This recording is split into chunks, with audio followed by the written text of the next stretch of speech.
Selamat pagi saudara-saudari yang terkasih di dalam Tuhan Yesus Kristus. Selamat berjumpa kembali di dalam renungan pagi hari ini. Sebelum kita membaca dan merenungkan firman Tuhan, marilah kita bersama-sama mempersiapkan hati dan pikiran kita dan memohon tuntunan Roh Kudus. Mari kita berdoa. Bapa di dalam kerajaan sorga, betapa kami bersyukur di pagi hari ini kami boleh bangun dan diberi kesempatan menikmati hari berkat-Mu. Kami juga rindu untuk mendengarkan firman-Mu. Kami memohon tuntunan Roh Kudus memperlengkapi kami dengan pengertian agar kami tidak salah memahami-Mu. Ampunilah dosa kami, sucikanlah hati kami. Biarlah kami layak menerima berkat firman Tuhan pagi ini. Dalam nama Yesus, kami senantiasa berdoa dan mengucap syukur. Amin. Saudara-saudari yang dikasihi Tuhan, renungan firman Tuhan pada pagi hari ini terambil dari 1 Korintus 1 ayat 26 sampai 29. Saya akan membacakannya untuk kita.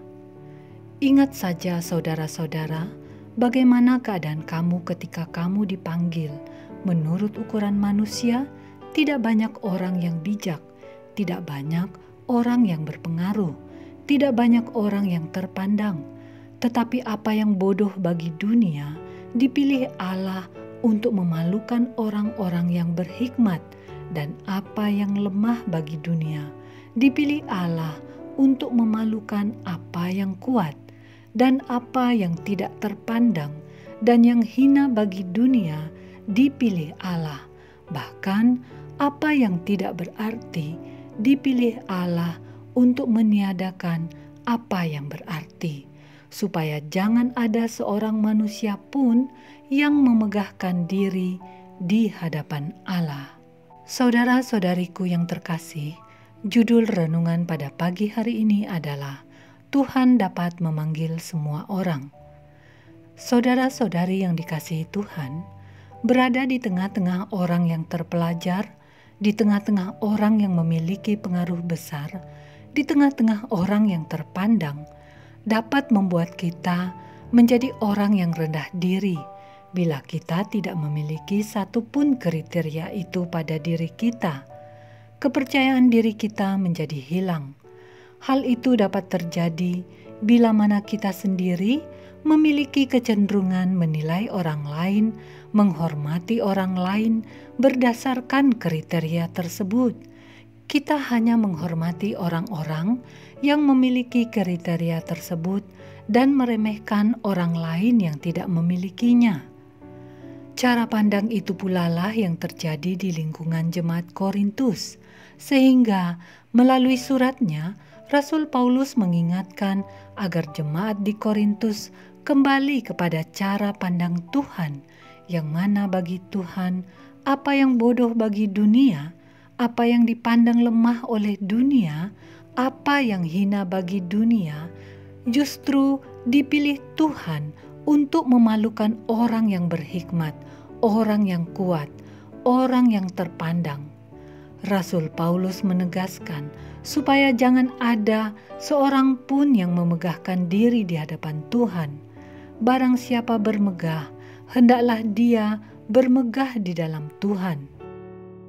Saudara-saudari yang dikasihi Tuhan, ketika dikatakan apa yang bodoh dipilih Allah, hal tersebut bukan berarti Tuhan Allah tidak bisa memakai orang-orang pintar. Mari kita perhatikan murid-murid Yesus yang selama 3 tahun bersama Yesus. Mereka belajar, dididik oleh Yesus. Hasilnya, mereka bertumbuh di dalam pengertian. Mereka telah mengalami banyak perkembangan. Ketika Yesus secara fisik sudah tidak bersama mereka, mereka mampu mengabarkan Injil. Mereka mampu mengajar. Banyak orang yang bertobat. Lihatlah Petrus yang tidak terpelajar, seorang nelayan. Ia dipakai Tuhan. Ia menjadi salah satu tokoh terpenting di antara murid-murid Yesus. Melalui khotbah Petrus, sekali saja ia berkhotbah telah menjadikan 3.000 orang bertobat dan menerima baptisan. Lihatlah Paulus yang adalah orang pintar. Ia orang terpelajar yang dididik dengan teliti di bawah pimpinan Gamaliel. Kisah Para Rasul 22 ayat 3. Ia pernah mengajar di ruang kuliah Tiranus. Kisah Para Rasul 19 ayat 9. Jelaslah bahwa Tuhan bisa memakai semua orang. Tuhan memakai orang-orang yang dipilihnya, dan Tuhan memakai orang sesuai dengan kapasitasnya. Saudara-saudari yang dikasihi Tuhan, bila Tuhan memilih kita sebagai orang yang terbatas pengetahuan, tidak terpelajar, atau tidak pintar, kita harus mau belajar, terus belajar mengasah diri, menjadi pribadi yang bertumbuh dan berkembang.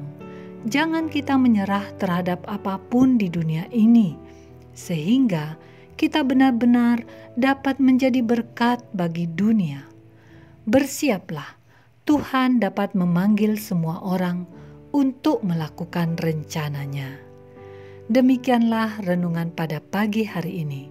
Tuhan memberkati. Kita akan menutup renungan dalam doa, tetapi jika saudara ingin didoakan secara khusus, hubungi email kami. Kerinduan kami agar channel ini menjadi berkat bagi banyak orang. Mari kita berdoa. Ya Tuhan, kami bersyukur mendengar firman-Mu ini. Firman yang mengingatkan kami bahwa setiap orang bisa Tuhan pilih, bisa Tuhan pakai untuk melakukan rencana-Mu. Kami memohon, berikanlah kami semangat agar senantiasa mau belajar, bertumbuh, dan berkembang di dalam pengertian yang Tuhan inginkan. Sebentar lagi kami akan melanjutkan aktivitas kami. Sertailah kami senantiasa Tuhan. Berkatilah kehidupan kami, pribadi lepas pribadi, keluarga lepas keluarga. Dan biarlah kami senantiasa bermegah diri hanya di dalam Tuhan saja. Dengarkanlah seruan doa kami. Di dalam nama Tuhan Yesus Kristus, kami senantiasa berdoa dan bersyukur. Amin. Saudara-saudari, mulailah harimu. Kiranya kasih dan anugerah Tuhan senantiasa melimpah di dalam kehidupanmu. Muliakanlah Tuhan di dalam setiap aktivitasmu dan jadilah saksi hidup bagi firman-Nya. Roh Kudus menyertai kita semua. Sampai berjumpa kembali di renungan berikutnya. Tuhan Yesus memberkati.